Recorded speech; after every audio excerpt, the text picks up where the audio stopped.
हाय दोस्तों, how are you? कैसे हो आप? आज मैं आपको अवगत कराना चाहता हूँ। जैसे कि ज़िंदगी के अंदर हम तुम सब लोग अपने जीवन को जी रहे हैं, मगर ज़िंदगी का जीने का अंदाज़ अपना अपना है। मैं यहाँ पर जीता हूँ, किस तरह रहता हूँ, क्या मेरा दिनचर्या है, क्या मेरी प्रकृति है, किस तरह मैं प्रकृति के साथ चलता हूँ, किस तरह मैं यहाँ पे रहता हूँ।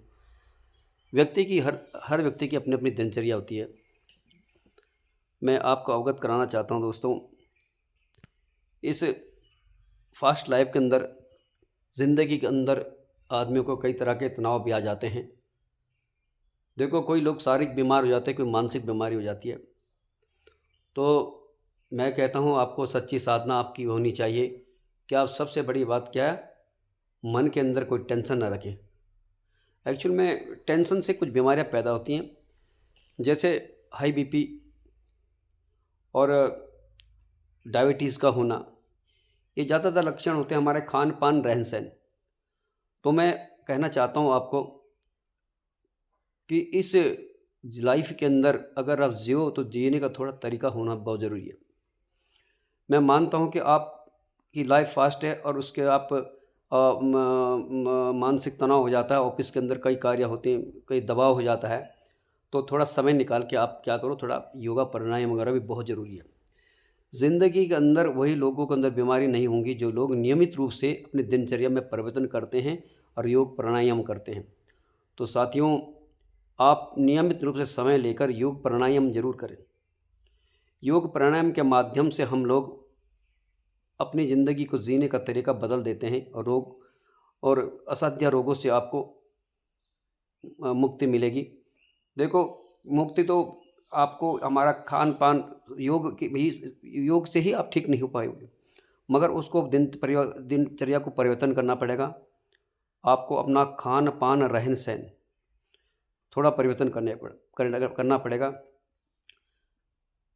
30 साल से नीचे लोग खाने के लिए जीते हैं और 30 40 45 साल के बाद आपको जीने के लिए खाना पड़ता है। तो ध्यान रहे इस चीज़ का कि आपको क्या खाना है, कैसे रहना है, कैसा दिनचर्या में रहना है। इसलिए ऐसा ऐसा कोई भी चीज़ ना खाएं जिससे आपको रोग लग सके, ठीक है। और अपने दिनचर्या में परिवर्तन करना ज़रूरी है।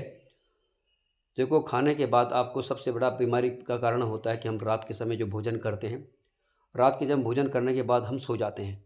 तो इसलिए आप सोए ना, आप कुछ कदम जाके, अगर आपके पास स्थान नहीं है, घूमने की जगह नहीं है, आपके पास छत है तो छत पे भी खाना खा के सो जाओ। खाना खा के बाद ही सो, और खाना खाने के बाद थोड़ी देर घूमो और उसके बाद सो।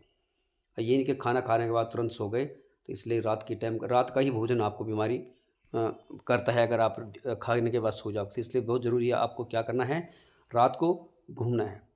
सेकंड, अब सवेरे मॉर्निंग के टाइम जब आप शाम को लेट सोओगे तो लेट उठोगे। तो इसलिए जब भी आपके पास समय होता है, जब भी आप भोजन करते हैं उसके बाद कम से कम 10-15 आधा घंटे के बाद आप सोएं और जल्दी सोने की कोशिश करें और सवेरे ब्रह्म मुहूर्त में उठने की कोशिश करें। जो व्यक्ति ब्रह्म मुहूर्त में उठते हैं तो उनको रोग कम लगते हैं, बीमारी नहीं होती। तो इसलिए मेरा आपसे निवेदन है, इस वीडियो के माध्यम से सबको ही पता है, पर मैं जिस तरह मेरी दिनचर्या है मैं उसी तरह आपको बता रहा हूँ, अवगत करा रहा हूँ कि ज़िंदगी में जीवो तो जीने का तरीका बहुत होना चाहिए और जीने का तरह आना चाहिए कि हमें कैसे रहना है और कैसा व्यवहार करना चाहिए और कैसे। तो ऐसा कोई कार्य ना करें कि जिससे हमें टेंशन, कोशिश करें कि टेंशन से बचें, मगर टेंशन से बचेंगे तभी हम रोगों से मुक्त रहेंगे, ठीक है।